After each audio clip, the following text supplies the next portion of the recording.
Good morning, everyone. This is Father Nate, missionary priest in Italy, and thanks for joining us today, January 4th, on No Greater Delight, our podcast on Marian feasts and Marian meditations.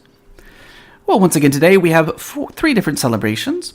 The first takes us to France for Notre-Dame de Miracle in Haute-Garonne, Occitan, France. Well, the story of Our Lady of the Miracles is in 1242, the Inquisition met with resistance in the Cathar town of Avogné. And Cathar is one of those heretical groups. And when the author of this said that the Inquisition met with resistance, what they mean is that the Cathar citizens axed 11 inquisitors in their sleep. The Vatican responded by closing their church. It wasn't until 40 years later that the church was opened.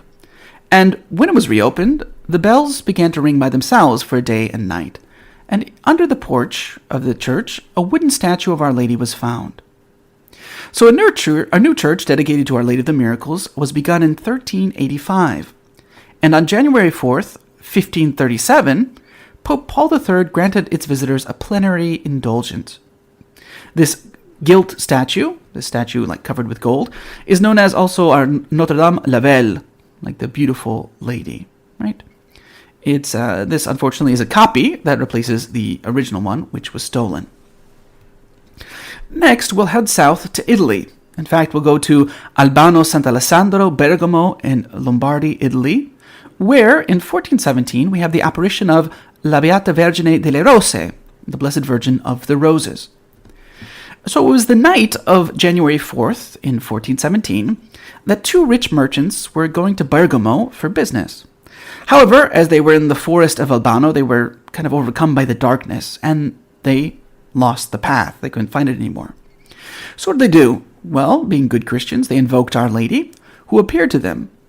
And not only did she reassure them, but she actually accompanied them to the end of the forest, where they could find the road for Bergamo.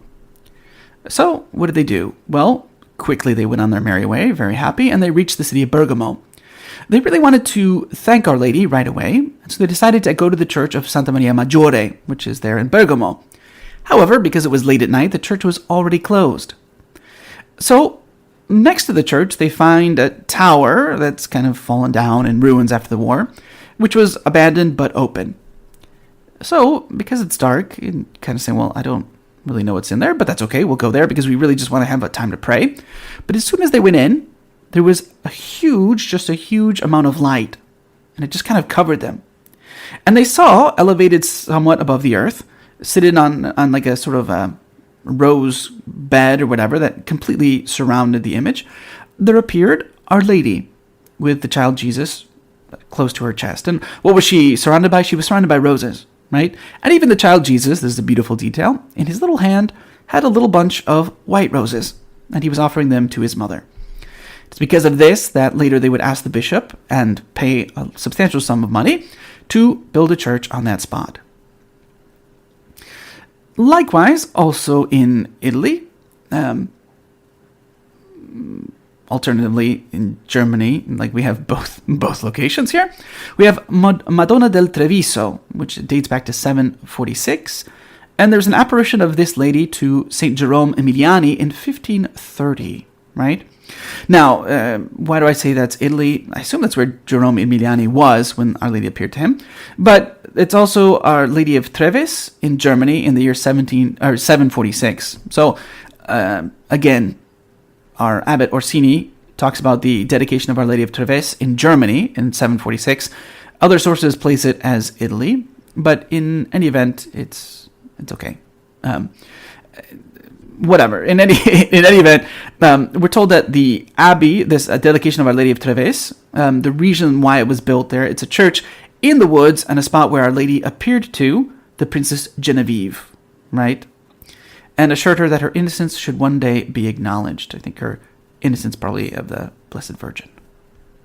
For today's reading from the Imitation of Mary by Alexander de Rouville, we continue with Book 1, Life and Virtues of the Blessed Virgin Mary, from her Immaculate Conception to the birth of Jesus. And today we read chapter 17, Eagerness to receive Jesus in communion. So again, what we have here is a dialogue between Mary and the believer. Mostly, it's almost a monologue of Mary because she's the one who does most of the speaking. And Mary says, My child, the mystery on which you are meditating suggests thoughts beyond your imagining. The believer. Queen of Heaven, please instruct me yourself. Speak, Lord, your servant is listening. That's 1 Samuel 3:19. And then Mary. Before receiving the holy angel's visit, I had often prayed, like the holy men of Israel, drop down dew, you heavens, and let the clouds rain down the just one. Isaiah 45:8. But I never dared think that I might be the virgin who would give the world a Savior. But when I was sure that I had been chosen to be his mother, I humbled myself before such a lofty and sublime destiny, and was filled with sentiments of intense love. Oh, what joy I felt at possessing God within my womb.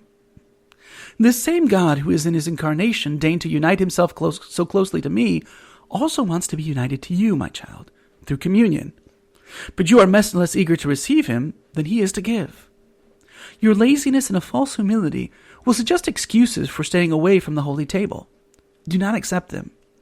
There is the excuse of fear and reverence, but fear and reverence must be subordinated to love and simply serve to make love more attentive. To stay away from communion out of false reverence is to rob Jesus of the satisfaction he finds in dwelling with you. He has told you of this satisfaction when he said, "My delight is to be with the children of men." That's Proverbs 8:31. You say that because of your frequent sins, you dare not frequently approach the Holy of Holies. But my child, however weak a soul may be, if it makes every effort to improve, Jesus will always find it a joy to come to it. You say that you stay away from communion because you feel yourself unworthy. You ought rather to say, "I want to become worthy, as far as I can, of receiving communion, so that I may share in the graces Jesus gives to devout souls who unite themselves to him in communion." Your communions are infrequent only because you fear the inconvenience they involve and the obligations they impose. You are afraid of the fervent life that is required if you are to receive communion frequently. You bemoan your soul's weakness and frailty. Well, profit by the effective remedy offered to you in the bread of life. In his gospel, Jesus calls to the divine banquet the poor and the crippled, the blind and the lame. That's Luke 14:21. He is well aware of your wretched state, and therefore in his sacrament offers you a food that strengthens and gives courage. It would be best, of course, if you brought to communion a perfect holiness, but Jesus does not require that.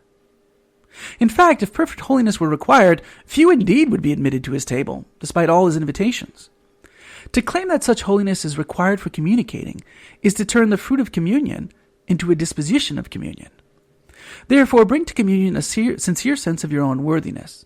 Most especially, bring a great purity of heart, or at least a firm determination that you will try to reach such purity. Then your communion will be what it ought to be. Remember that communion properly received never fails to profit a soul. If you are watchful and faithful, and thus maintain the dispositions that will allow you to receive communion frequently, you will be already well advanced along the path of perfection. The soul that is impatient to enjoy the presence of Jesus in heaven will find its delight in enjoying that presence on earth through the frequent reception of communion.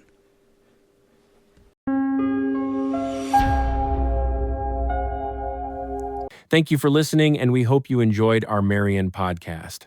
As St. John Paul II teaches us, from Mary we learn to love Christ, her Son, the Son of God. Through her intercession, may we grow ever closer to him. We encourage you to share this with a loved one or friend and help spread our devotion to Mary. Thank you, and God bless.